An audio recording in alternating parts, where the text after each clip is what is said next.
Cricket खेली जाए तो ऐसी खेली जाए जैसे कल न्यूजीलैंड की टीम ने खेली है। क्या शानदार परफॉर्मेंस दी है उनके बैटर्स ने, फिर उनके बॉलर्स ने जिस तरह बांध के रखा। पार्टनरशिप्स भी लगी साउथ अफ्रीका टीम की, उसके बावजूद उनके बॉलर्स अपने प्लान को फॉलो करते रहे, उनके बैटर्स ने जिस तरह जिम्मेदारी उठाई है, it was just exceptional. What a wonderful team the Black Caps are. अगर हम आगे बढ़ने से पहले कल के मैच का एक ओवरव्यू देख लें तो उसके बाद हम बेहतर अंदाज में आगे बढ़ सकते हैं। कल न्यूजीलैंड ने पहले खेलते हुए 362 रन बनाए, 50 रन से न्यूजीलैंड ने कामयाबी हासिल की। इसमें रचन रविंद्रा और केन विलियमसन की शानदार पार्टनरशिप भी शामिल है। 164 रन की ये पार्टनरशिप थी, 154 गेंदों पर उन्होंने ये पार्टनरशिप बनाई। केन विलियमसन ने 102 और रचन रविंद्रा ने 108 रन बनाए। 101 और 94 गेंदों का सामना किया इन दोनों ने, शानदार स्ट्राइक रेट के साथ भी बैटिंग की। उसके बाद जब साउथ अफ्रीका की बैटिंग की बारी आई तो इब्तिदाई मराहल में उन्होंने विकेट जरूर गंवाई, डेविड मिलर ने कुछ सहारा दिया। It was an exceptional innings as well. 67 गेंदों पर 100 रन उन्होंने बनाए, but even that was not enough. New Zealand के लिए मिचेल सैंटनर एक बार फिर एक्सेप्शनल थे। 3 विकेटें उन्होंने हासिल की 43 रन के एवज। आई मीन आप इमेजिन करें, आप 362 रन डिफेंड कर रहे हैं और आप सिर्फ 43 रन देते हैं। That's half the match won there. Glenn Phillips ने 27 रन के एवज 2 विकेट्स हासिल किए और साथ साथ मैट हेनरी ने 43 रन के एवज 2 विकेट्स हासिल किए। तो मैच का ओवरव्यू था, कल के मैच का ओवरव्यू आपके साथ शेयर कर रहे थे। ऑल्दो आई एम श्योर कि आपने यकीनी तौर पर कल ये मैच देखा होगा। क्रिकेट का बज़ है पाकिस्तान में डिस्पाइट पाकिस्तान अर्ली एग्जिट, लेकिन मज़े की क्रिकेट हो रही है और जब दो तगड़ी टीमें खेल रही होती हैं तो क्रिकेटिंग फैंस को मज़ा आता ही है। I thoroughly enjoyed yesterday's match और it was heartbreak for South Africa once again। ये पहली, दूसरी, तीसरी दफ़ा नहीं हुआ कि साउथ अफ्रीका को किसी आईसीसी इवेंट में सेमीफाइनल स्टेज पे आके शिकस्त हुई। ऐसा 7 बार हो चुका है, सिर्फ सेमीफाइनल में हारे हैं वो 7 बार। 5 बार इसमें से आईसीसी चैंपियंस ट्रॉफी में उनको शिकस्त हुई है। 2 बार उनको आईसीसी ओडीआई वर्ल्ड कप में शिकस्त हुई है, 2000 में, 2002 में, 2006 में, 2013 में, 2025 में जो कि इस साल था, और इसके अलावा 2015 और 2023 में ओडीआई वर्ल्ड कप्स में भी वो सेमीफाइनल स्टेज में शिकस्त खा चुके हैं। और कोई वजह है कि आज तक काफ़ी सारे लोग वो टैग हटा नहीं पा रहे हैं साउथ अफ्रीका से चोकर्स होने का, बिकॉज क्रंच मोमेंट्स पर आकर वो कहीं ना कहीं हिम्मत हार जाते हैं। Having said that, south Africa ने आईसीसी चैंपियंस ट्रॉफी में अच्छी क्रिकेट खेली है। राइट देन, अपने एक्सपर्ट्स को ऑन बोर्ड लेने का टाइम आ गया। आज एक्सपर्ट के लिए हमारे साथ मौजूद है पाकिस्तान के साबिक कप्तान और टेस्ट क्रिकेटर राशिद लतीफ़ साहब, टेस्ट क्रिकेटर सिकंदर बख्त ने हमें ज्वाइन किया हुआ है, और टेस्ट क्रिकेटर मोहम्मद आमिर भी हमारे साथ मौजूद है। राशिद लतीफ़ साहब, सबसे पहले तो हम न्यूजीलैंड से ओवरऑल शुरू कर सकते हैं, लेकिन मैं रचन रविंद्रा से शुरू करना चाहूँगा। What a talent. I mean, आप दुनिया में देखें यंग प्लेयर्स आते हैं और इस तरह अपना मार्क दुनिया के सामने बनाते हैं। What an amazing, what an exceptional player. खुल के भी खेलते हैं, डिफेंस भी अच्छा है, ही जस्ट अमेजिंग। मैं आपका ओपिनियन चाहूँगा रचन रविंद्रा पे सर। देखिए, न्यूजीलैंड का जो भी नया प्लेयर आता है और बड़े अच्छा परफॉर्म करता है, वो अंडर 19 लेवल से लेने के बाद अपने हाई परफॉर्मेंस सेंटर में भेजते हैं। उसके बाद सेटअप जो है न्यूजीलैंड ने अपने कोचेस के थ्रू और अपने बोर्ड के थ्रू इंडिया में किया हुआ है, जिसमें आपके आईपीएल की फ्रेंचाइज ले लें या हैदराबाद सनराइज को देख लें, तो लास्ट ये वर्ल्ड कप से पहले वो 4 से 5 महीने वो रहा है वापस चेन्नई में, जहाँ पे उसने काफी प्रैक्टिस की है। और मोस्टली फ्लेमिंग हो गए, वो चेन्नई सुपर किंग्स के हेड कोच हैं, या विलियमसन हो गए, खेलते हुए हैं। इनके मोस्टली प्लेयर खेलते हैं क्योंकि फ्यूचर जो नजर आता है लास्ट 3-4 ईयर और नेक्स्ट 4 ईयर्स में सब कॉन्टिनेंट में मैचेस बहुत है आईसीसी के, तो इस वजह से अब इनके जो भी प्लेयर हैं स्पिनर्स पे बहुत अच्छा खेलते हैं और ये बॉलिंग इनके पास स्पिनर्स भी बहुत अच्छे हैं, तो उसमें वर्किंग की है, क्लिनिकल परफॉर्मेंस दी है उन्होंने कल। जैसे हमें अंदाजा था कि रचिन पावर प्ले में अच्छा खेलते हैं, फिर बीच में डैरल मिचेल है जो कि लेके चलते हैं, फिर आखिर में इनके पास फिलिप्स है जो कि पावर हिटर है। तो इनकी टीम जो बनाई हुई है परफेक्टली बनाई हुई है ओडीआई के लिए, जो कि इनकी टेस्ट क्रिकेट की भी मोस्टली टीम यही होती है। तो उन्हें बड़ी अच्छी तैयारी है, प्रिपरेशन इसको कहते हैं।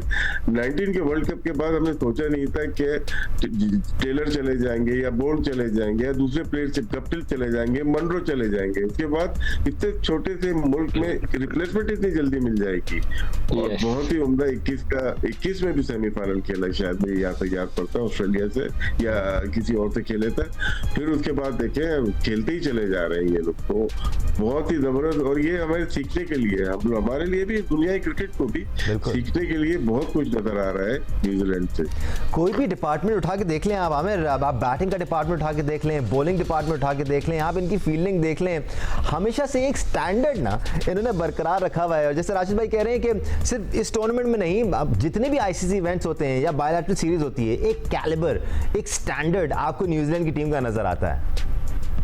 जी बिल्कुल, और जैसे राशिद भाई ने कहा ना कि वो अपना प्लेयर ऐसे ही लेके आते हैं, पूरे एक प्रोसेस से लेके आते हैं, वो ऐसे नहीं दिन मतलब दिन को अच्छा लगा तो उठा के टीम में ले आए। फिर आप ये देखें, जो कैप्टन है वो कैप्टन उन्होंने कल नहीं बनाया, वो कैप्टन वो है जो इतने अच्छे कैप्टन के साथ खेलता हुआ आया है, विलियमसन, टेलर और टिम साउदी। अब वो आप उसकी लीडरशिप देखें, वो कैसे बॉलरों को यूज कर रहा है, कॉनवे बाहर बैठा हुआ है, इतना प्रॉपर प्लेयर है, और रविंद्रा खेल रहा है। आप उनकी माइंड सेट देखें, उस कैप्टन का आप देखें, जीत के बैटिंग करना, फिर उसकी बॉलिंग, लीडर की बड़ी, दानिश भाई मैं बताऊं, लीडर पे बहुत डिपेंड करता है, टीम को उसमें लड़ाना होता है, तो उसका माइंडसेट क्या है, टीम ने उसको फॉलो करना होता है। और इसमें मैं जितना क्रेडिट दूं सेंटनर, अगर हमारा यहाँ पे होता, कहते हैं नहीं अभी नया कैप्टन है, अभी सीखेगा, लेकिन आप उसकी स्किल्स देखें, आप उसका माइंडसेट देखें कि वो टीम को कैसे लेके चल रहा है, बैक कर रहा है। मिचेल को हालांकि वो इंजर्ड हुए, बीमार हुए थे कि क्या वो ड्रॉप हुए, फिर रविंद्रा उनकी जगह खेले, कॉनवे खेल रहे थे, उन्होंने कॉनवे को बिठाया, अपना कॉम्बिनेशन खराब नहीं होने दिया, उनको पता था कि मुझे इन कंडीशंस में कौन सा प्लेयर फायदा दे सकता है। जैसे रात को हल्का से टर्न हो रहा था, रविंद्रा ने बॉलिंग भी की, तो आप वो पूरे तैयार है, उनको पता है कि किस प्लेयर से कैसे काम लेना है। और क्लियरली ना एक स्ट्रैटेजी नजर आती है, प्लान ए बी सी नजर आता है, they have people to fall back on. एक प्लेयर, जैसे आमिर कह रहे थे, एक प्लेयर बाहर होता है, दूसरा उसके लिए खड़ा है और वो उससे अच्छा परफॉर्म करता है। वो नहीं कह रहे कि रचिन रविंद्र तो अभी आया है, उसको 10-12 मैचेस दे दे। मार्क चैपमैन जिसका रिकॉर्ड पाकिस्तान की कंडीशन में सबसे अच्छा, भी वो बेंच पे बैठा हुआ है। Absolutely, so they have fire power on the bench. Siku भाई, ओवरऑल ये टूर्नामेंट अच्छा रहा है और पाकिस्तानी शायकीन के लिए बड़ा बेहतरीन रहा है। बाय द वे, कल के मैच के बाद डेविड मिलर ने भी वो बात कर दी जो उस दिन हम कर रहे थे, जो इंग्लिश क्रिकेटर्स कर रहे हैं, जो ऑस्ट्रेलियन क्रिकेटर्स कर रहे हैं, कि हमें ट्रैवल करने की वजह से नुकसान हुआ। Let's not take anything away from New Zealand, but ये इशू तो है सिकू भाई। देखिए, इस पर हमने बहुत बात कर ली जी, जो ट्रैवलिंग की, ये पहले ये सारे लोगों को बात करनी चाहिए। ये मैं कोई 10 दफ़ा कह चुका हूँ कि आप अब बैठ के रो रहे हो, जब मिलर अगर रो रहे हैं कि जी हमें ट्रैवलिंग ने मार दिया, हमने ये कर दिया, तो भाई आप लोगों ने पहले क्यों नहीं शोर मचाया?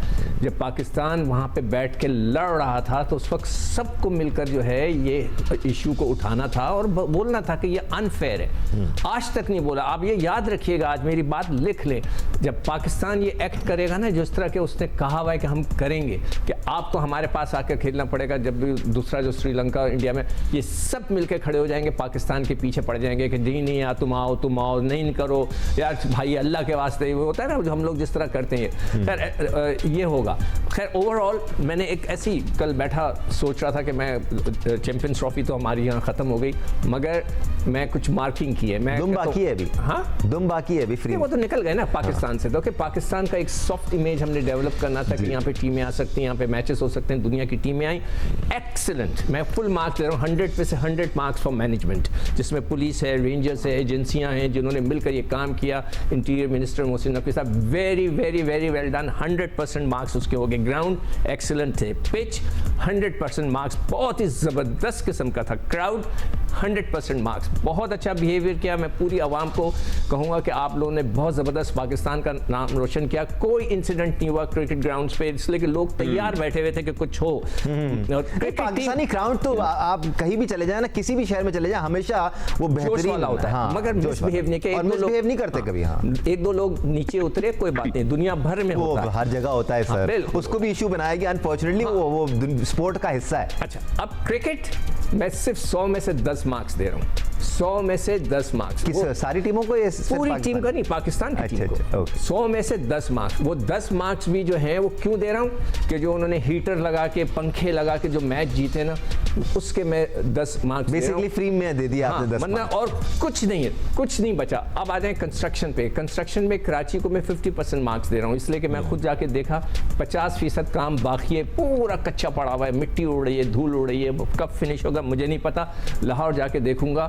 तो फिर बताऊंगा। और मेरे दिल की ये मैं कह रहा हूँ, कोई और नहीं, मेरा कोई मतलब नहीं है। काश ये पैसा हम फैसलाबाद के क्रिकेट ग्राउंड सियालकोट में नया स्टेडियम पे लगा देते तो शायद वो डेवलप हो जाते। हमारे ग्राउंड्स ठीक थे, यहाँ पे आईसीसी टूर्नामेंट हो सकता है, ये मेरी ओपिनियन है।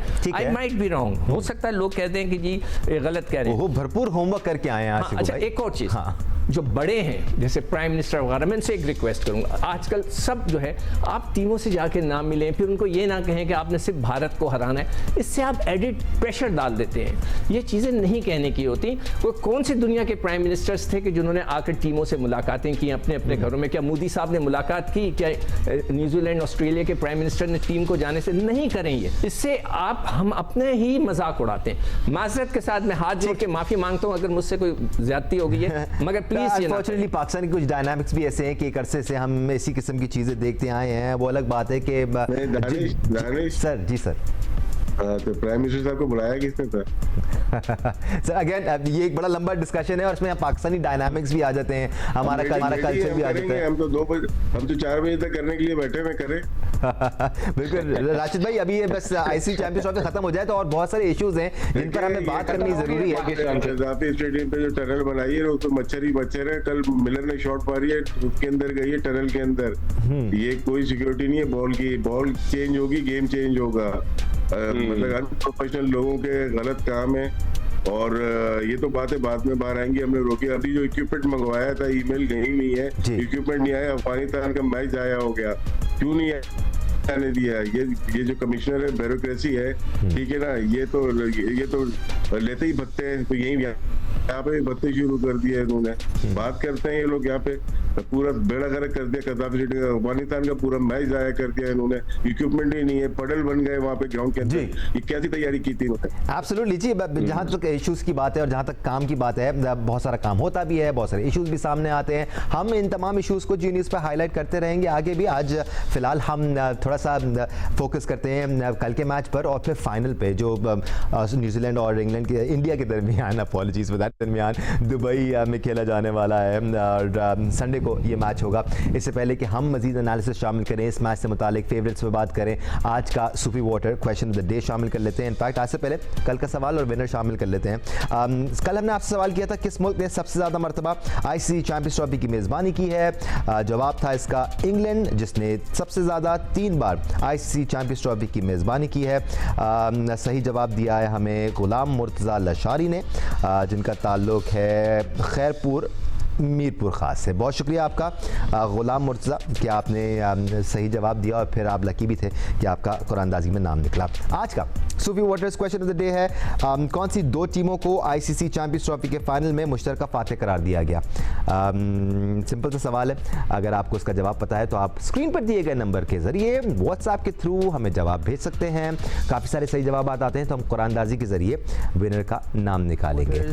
कल का मैच तो गुजर गया। अब न्यूजीलैंड और भारत के दरमियान 9 मार्च को इतवार के दिन दुबई इंटरनेशनल क्रिकेट स्टेडियम में आईसीसी चैंपियंस ट्रॉफी का फाइनल खेला जाएगा। दोनों ही टीमें तगड़ी हैं, दोनों ही टीमों ने अच्छी परफॉर्मेंसेस की हैं। न्यूजीलैंड का पलड़ा और न्यूजीलैंड को क्रेडिट ज़्यादा इसलिए भी जाता है क्योंकि न्यूजीलैंड ने अलग अलग कंडीशंस में अलग अलग टीमों के खिलाफ अलग अलग ग्राउंड्स में परफॉर्म किया और अच्छा परफॉर्म किया और लड़ते हुए आ रहे हैं। दूसरी जानब इंडियन टीम है जो सिर्फ दुबई इंटरनेशनल क्रिकेट स्टेडियम में ही खेली है। अगर हम दोनों ही टीमों के बैटर्स का मुवाजना कर लें और अगर इनके एवरेजेस को देख लें राशिद लतीफ़ साहब, तो आपको काफ़ी सिमिलैरिटीज़ नज़र आती हैं apart from Virat Kohli. In fact KL Rahul जो कि नंबर 4-5 पे आ रहे हैं और वो आउट नहीं हो रहे तो उनका एवरेज थोड़ा सा ज़्यादा है।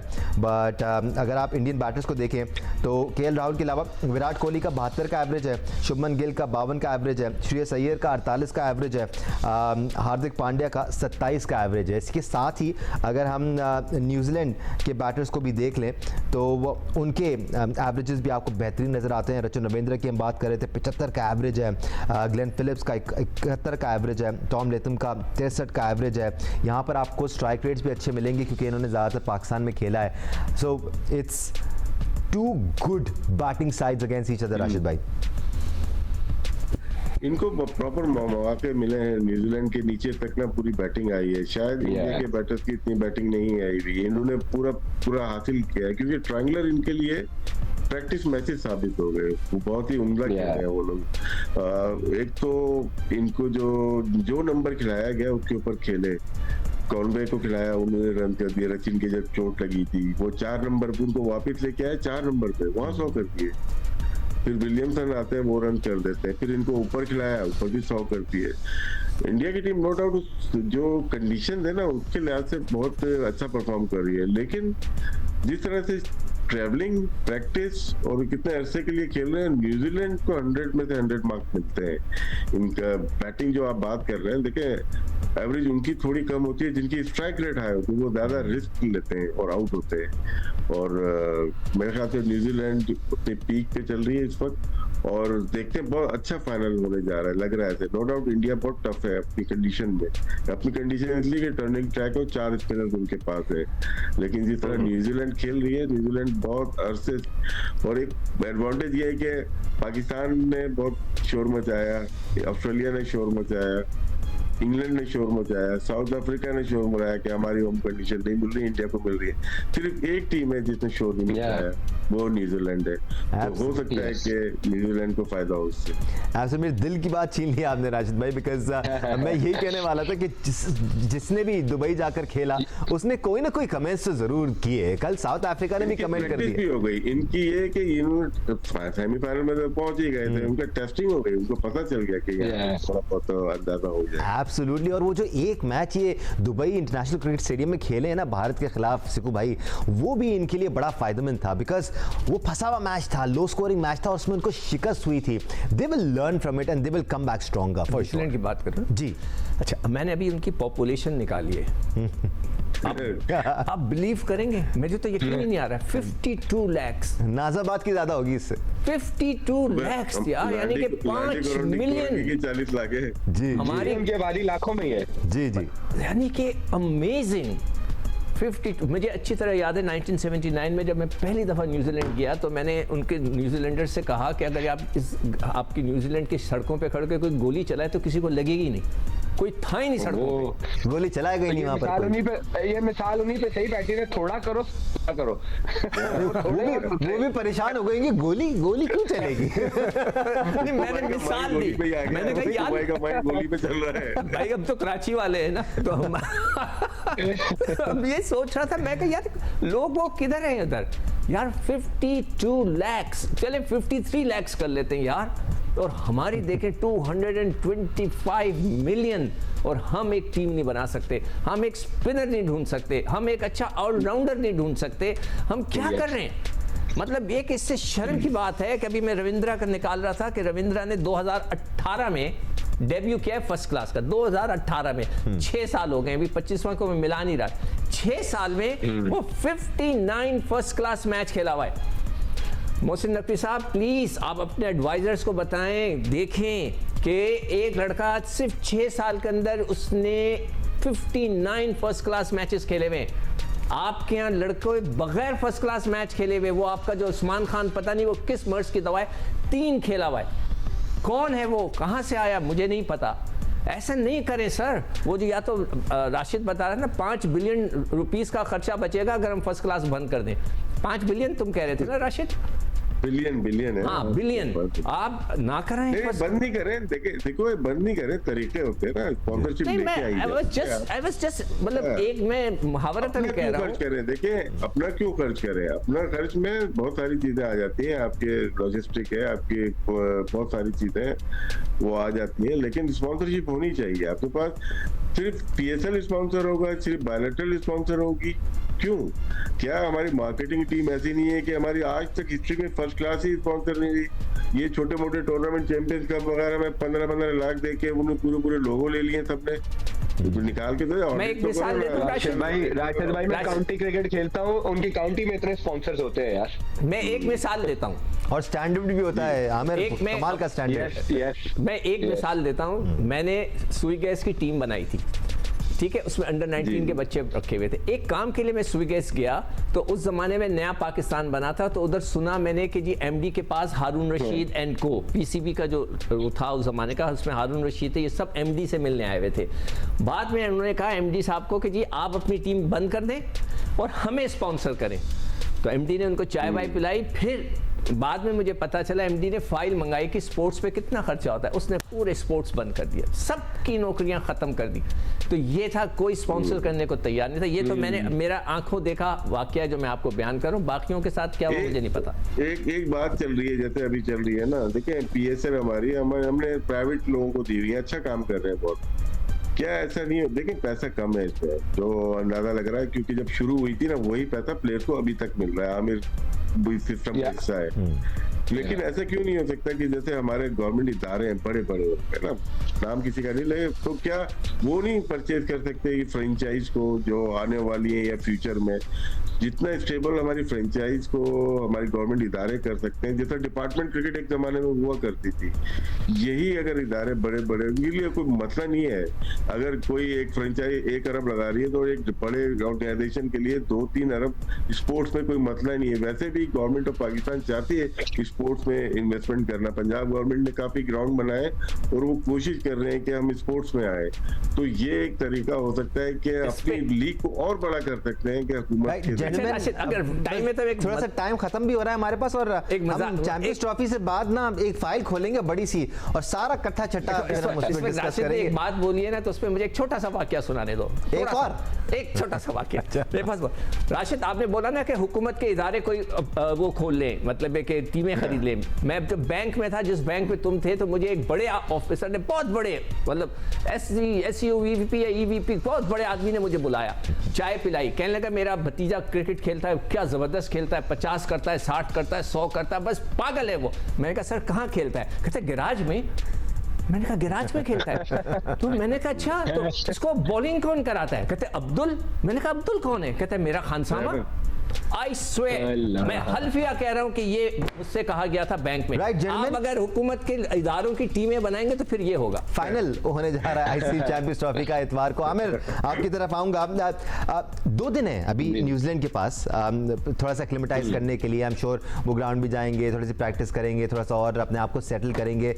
They will look like a different team on Sunday. Aamir, New Zealand against India. देखिए, जैसे दानिश भाई, राशिद भाई ने कहा ना कि जो न्यूजीलैंड के बैट्समैन है ना, स्पेशली उन्होंने सबकी बारियां आई हैं, वो ट्राई नेशन सीरीज से सारे फॉर्म में। अगर आप कंपेयर टू इंडिया करें तो सिवाय कोहली के देख रहे, शुभमन गिल भी पिछले 3 मैचों से फ्लॉप है, उन्होंने एक ही 100 किया आई थिंक बांग्लादेश के अगेंस्ट। बाकी जो तीनों मैच है उन्होंने कोई रन नहीं किए, वो भी जो अंडर प्रेशर है। शर्मा नहीं कर रहे, सैयर भी 30-40, 150 आई थिंक उनका 30-40, लंबी बारियां किसी की नहीं लगी। और मैं तो डे 1 से कह रहा हूँ, राशिद भाई को पता है न्यूजीलैंड मेरी फेवरेट टीम है, क्योंकि वो ऐसा टीम खेलते हो जहां भी क्रंच मोमेंट में किसी प्लेयर की रिक्वायरमेंट होती है कि अच्छा इस प्लेयर से काम लेना है, वो परफॉर्म करता है। आप उनकी बॉलिंग देख लें, फील्डिंग में कोई अच्छा रन आउट कर देंगे, फिलिप्स अच्छा कैच पकड़ लेगा, ऊपर से उनका मिडल ऑर्डर, ओपनर, वो एज अ टीम बहुत फॉर्म में। और मुझे लगता है उनको कुछ डिफरेंट करने की जरूरत नहीं है, क्योंकि अगर इंडिया के पास भी 3-4 स्पिनर है तो स्पिनर इनके भी दोनों तीनों तगड़े हैं, वो इतने बुरे स्पिनर्स नहीं है। मुझे लगता है कि बहुत अच्छा फाइनल होने वाला है।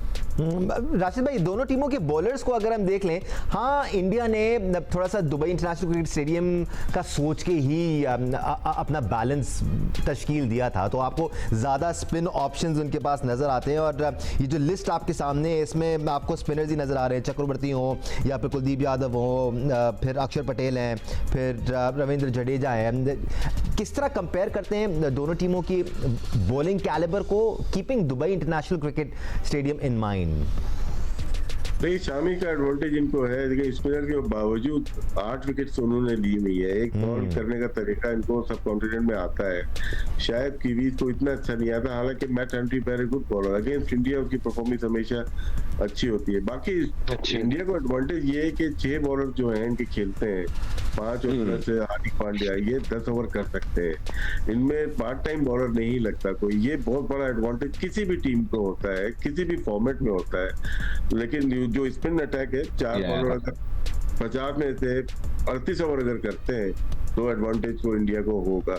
न्यूजीलैंड के पास अच्छे बॉलर है, सेंटर बॉलिंग कर लेते हैं, लेकिन वो फिलिप्स को या ब्रेजवेल को चार्ज कर सकते हैं, ब्रेजवेल भी अच्छा है। तो इंडिया को स्पिन अटैक में बहुत ज्यादा एडवांटेज, एब्सोल्युटली कोई शक नहीं। और इसमें राशिद, दानिश, एक एडवांटेज उनको कल जो उसने रविंद्रा ने बॉलिंग की है, बड़ी अच्छी लाइन पे कर रहा था, बड़ी अच्छी बॉल कर रहा था, तो उससे थोड़ा सा उनको बूस्ट मिलेगा उन विकेटों पे जहां पर इतना ब्रेक हो रहा है। तो मेरी भी टीम जो थोड़ी फेवरेट है ना, वो न्यूजीलैंड है। इसलिए कि उनके देखो भाई शीशे टूट जाएंगे रविंद्र रैना बोर्ड की तो। नहीं, आप देखते हैं, कल देखेंगे आप ये देखेंगे उस पिच पे इतना आसानी, आप खुद ही बता रहे हो ना कि इंडियंस के भी दो एक प्लेयर हैं जो कि बहुत रन्स कर रहे हैं, बाकियों को काफी अंडर प्रेशर होंगे, गिल नहीं स्कोर कर रहा।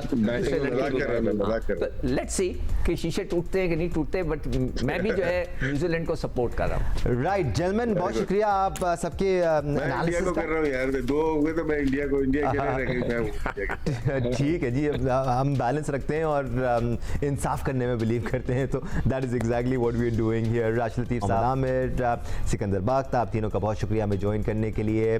2 दिन का वक्फा है, प्लान कर लें अच्छी तरह से संडे को कहाँ पर मैच देखना है और कितना एंजॉय करना है। I am sure you all will enjoy it. आज के लिए स्पोर्ट्स फ्लोर से इतना ही, अपना ख्याल रखिए, अल्लाह हाफिज़।